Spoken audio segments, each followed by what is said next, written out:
Priča o modi ima mnogo dublje slojeve nego što većina ljudi shvata. Nosimo svoju trendi robu, pratimo modne blogere i mislimo da smo na vrhuncu stila. Ali šta je sa tamnom stranom? Tekstilna industrija je jedan od glavnih uzroka zagađenja naše planete. Svi ti cool komadi koje nosimo, oni ostavljaju ogroman trag zagađenja vode, zemlje i vazduha. Svake godine tone i tone tekstilnog otpada završavaju na deponijama, stvarajući ekološku katastrofu. Razmislite o tome. Naše odluke o modi utiču na životnu sredinu i budućnost naše planete. To onda nije samo moda, to je moralna dilema koja sve nas treba da pokrene, da se zapitamo šta možemo učiniti bolje. Ekonomske teorije i politika su danas zasnovane na pretpostavci da su planetarni resursi, a time i ekonomski rast beskonačni. Međutim, stvarnost nas pobija na svakom uglu. Ne mogu a da ne istaknem izazove koje donose brza moda i tekstilni otpad, a koji su direktna posljedica konzumerističkog načina života. Samo jedna majica, koja se pritom najčešće ne nosi duže od 1 ili 2 sezone, proizvede oko 2700 litara otpadnih voda. To naša planeta ne može da izdrži. Suočen sam sa izazovom koji donosi brza moda, trend koji nameće stalno mijenjanje kolekcija, kratkoročne trendove i masovnu proizvodnju. Sve to na štetu prirode i kvaliteta odjevnih komada. Brza moda generiše ogromne količine otpada, od viškova materijala koji se bace do odbačene odjeće koja završava na deponijama. Možete li da zamislite da svake godine tone i tona tekstilnog otpada završava na deponijama širom svijeta? Jednostavno ne vidim svrhu ovog ciklusa trošenja i bacanja odjeće. Čini me da se osjećam loše jer to opterećuje našu planetu i umanjuje značaj odjevnih predmeta.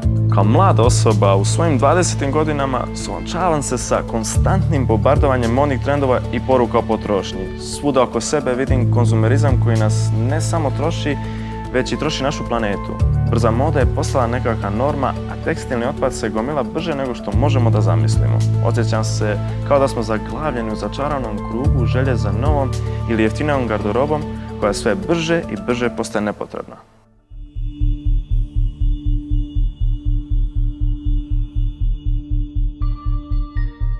Zar nije čudno kako moda može biti tako štetna? Ipak, proizvodnju u tekstilnoj industriji otkriva ne samo ekološke probleme, već i druge surove realnosti.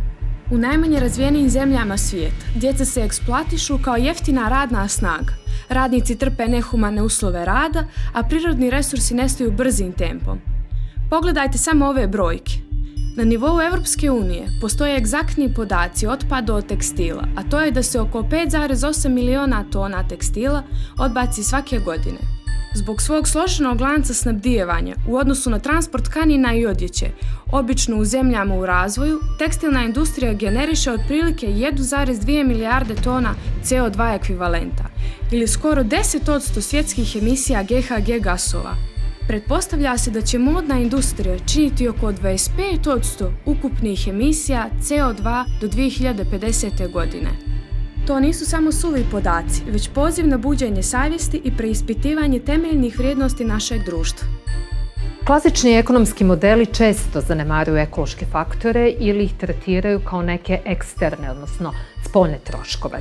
Imamo situaciju da je upotreba sintetičkih vlakana eksponencijalno porasla i polijester je nadmašio pamuk, pa je sada najšire korišćena modna tkanina. Procjenjuje se da se oko 5,5 kg ugljen dioksida emituje za proizvodnju jedne polijesterske majice u poređenju sa oko 2 kg ugljen dioksida koliko se emituje prilikom proizvodnje jedne pamučne majice.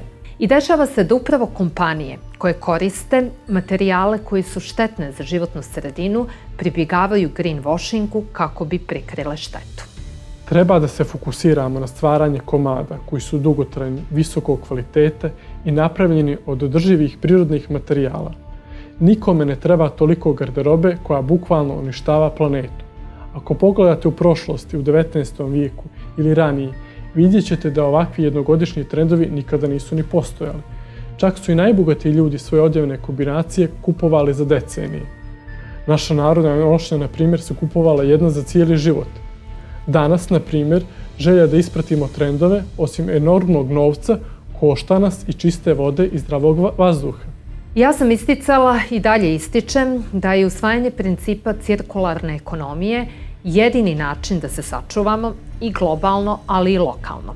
Paradigma u kojoj se proizvodi, resursi i otpad kontinuirano koriste i recikliraju jedini je pravi odgovor na trenutnu paradigmu neobuzdanog konzumerizma koji samo nagomilava otpad. Na primjer, stare tekstilne materijale možemo pretvoriti u nove proizvode kao što su torbe, jastuci ili čak tepisi. Također, lokalna proizvodnja mogla bi da bude podstaknuta kako bi se smanjio ekološki otisak transporta. Uvođenje ovakvih praksi kod nas bi ne samo doprinilo očuvanju životne sredine, već bi i stvorilo nove mogućnosti za ekonomski razvoj.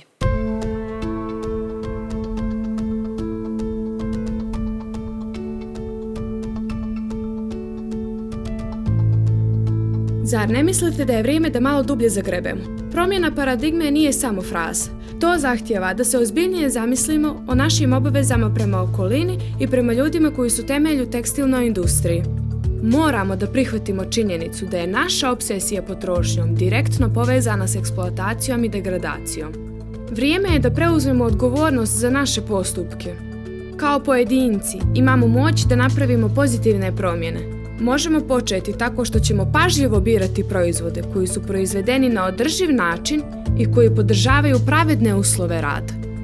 Isto tako, umjesto da jednostavno bacamo odjeću koju više ne nosimo, možemo je donirati ili reciklirati. Edukacija je ključna, stoga bi trebalo da istražujemo i podržavamo brendove koji se zalažu za održivost i transparentnost. Svaki naš korak prema smanjenju ekološkog otiska ima značajan utjecaj na planetu i zajednicu. Umjesto da samo oplakujemo stanje stvari, možemo i djelovati. Mladi ljudi imaju ogroman potencijal za promjenu. Možemo promijeniti način na koji gledamo na modu, smanjiti našu zavisnost od brze mode i podržavati održive alternative. U današnjem svijetu pravi stil ne mora da juri za prolaznim modnim trendovima, već je vrijeme da se fokusiramo na odjeću koja izdržava test vremena. Odabirom visoko kvalitetnih, dobro odrađenih odjevnih predmeta ulažete u garderobu i budućnost naše planete. Svaki izbor kvaliteta u odnosu na kvantitet podržava održivu potrošnju i pokazuje da vrijednost nije u količini naše odjeće, već u njenoj dugovječnosti i trajnoj privlačnosti.